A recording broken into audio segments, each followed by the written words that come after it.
So we're picking up in Matthew chapter 8, and Jesus, it said in verse 1, when he come down from the mountain, great multitudes followed him. So he got done his Sermon on the Mount, and all of a sudden he has got a following. Can you imagine?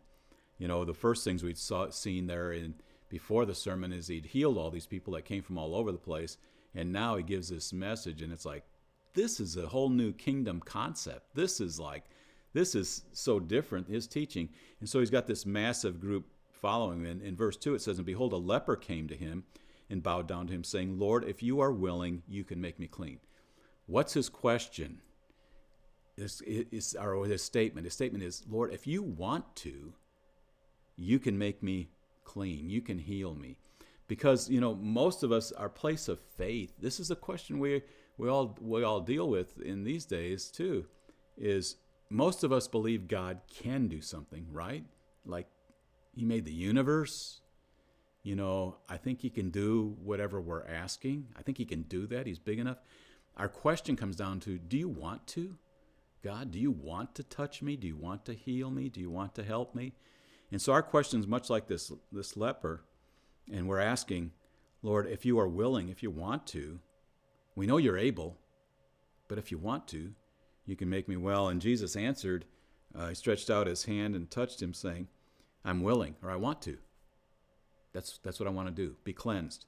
And immediately his leprosy left him. So, we can see that the declarations of the Bible throughout, when we went through the Old Testament, like in Psalm 103, it says, bless the Lord, all my soul, and forget none of his benefits, who forgives all my iniquities, who heals all my diseases, who redeems my life from the pit, who crowns me with loving kindness and tender mercies.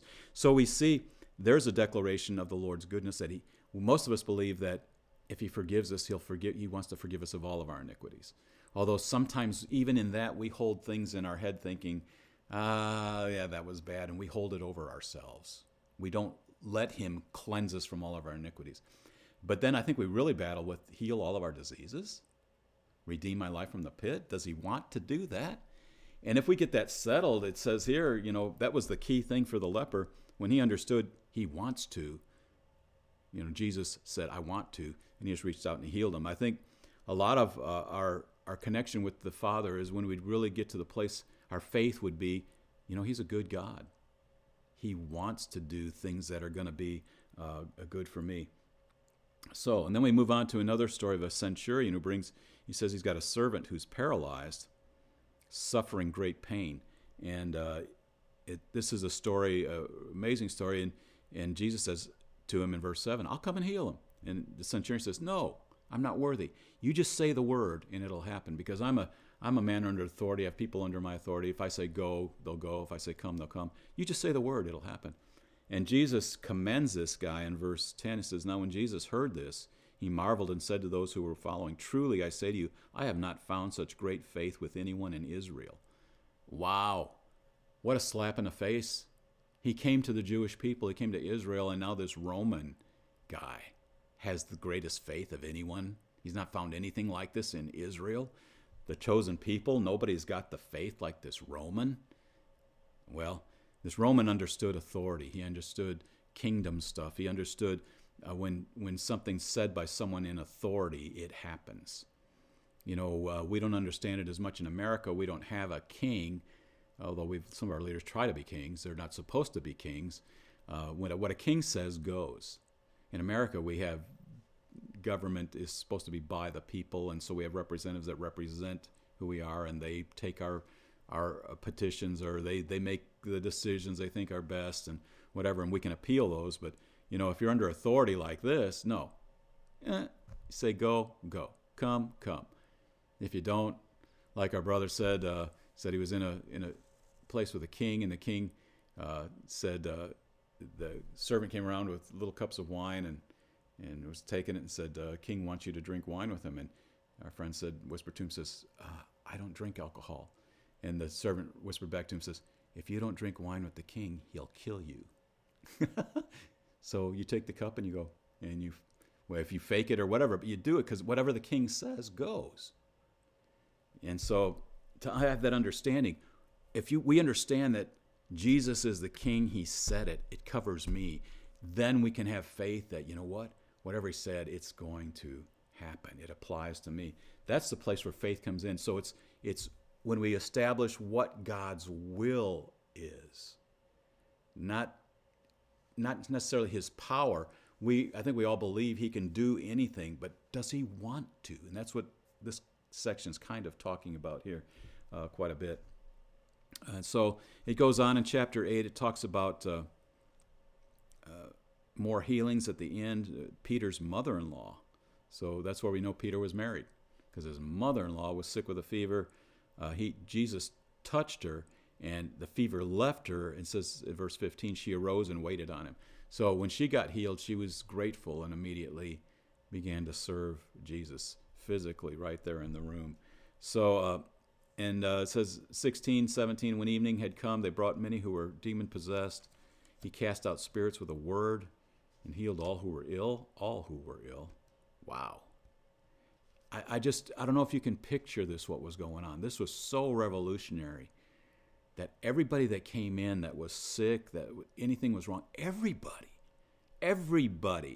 Lord, if you're willing, you can make me whole. And he showed, I'm willing, I want to. And everybody, if you look through the book of Matthew and all these healing things, and there's so many in Matthew of healing. Healing wasn't peripheral in Jesus' ministry at this time. It was very central. And so often it says all. And he did this, it says in verse 17, in order that was spoken through Isaiah the prophet might be fulfilled, saying, he himself took our infirmities and carried away our diseases. We look at this out of Isaiah 53, that passage is, he was wounded for our transgression, that whole passage talking, we believe, about the atonement that was made for us on the cross. And here it says, he himself took our infirmities and carried away our diseases. That you can look at this a couple ways. So Jesus paid for what was on our sicknesses and everything on the cross. But some would say, well, look, that verse is quoted here, and he hasn't died yet. But before here, in other places we see Jesus forgives sins, and he hasn't died yet. But we all believe that when he died, it atoned for our sins. And so what is it? He's putting into effect some things I believe that were paid for by his sacrifice. And here he's already putting them into effect. He's already taken away our infirmities and carried away our diseases. He's done it through the cross, so that's paid for. And so when if we attach our faith to that, the same thing happens as when we attach our faith to the fact that we believe that he forgives our sins. That's a powerful moment where there's a connection and we understand he's taken it away, it's paid for, it's covered. Wonderful moment. People that have that have great revelation and a wonderful experience. Okay, where were we? Chapter 8. I got to find my notes there. Okay, verse 18. When Jesus saw a crowd around him, he gave orders to depart to the other side, and a certain scribe came and said to him, Teacher, I will follow you wherever you go. And Jesus said to him, the foxes have holes, the birds of the air have nests, but the Son of Man has nowhere to lay his head. Another of the disciples came and said, Lord, permit me first to go and bury my father. And Jesus said to him, follow me and allow the dead to bury their own dead. People have looked at this and said, well, that's pretty harsh. But really, in that time, that was more of an excuse. He was just saying, his father might have been 45 years old and expected to live for another 15 years or something in that era. Who knows? He was just saying, I'll follow you, but I got to take care of some business, and I got home things and whatever. That's why you see Jesus talking about in other places, he who loves father, mother, children, farms, whatever, more than me is not worthy of me. And that's kind of an illustration here. It's more of like an excuse. We go through here, they're out on a boat. Jesus falls asleep. He's going to the other side of the sea, the other side of the lake Galilee, I guess. And verse 26, he said to the men, why are you timid, you men of little faith? How would you like Jesus to say that to you? Why are you timid, you person of little faith? And then he rose and rebuked the winds and the sea, and it became perfectly calm. And the men marveled, saying, what kind of man is this, that even the winds and the sea obey him?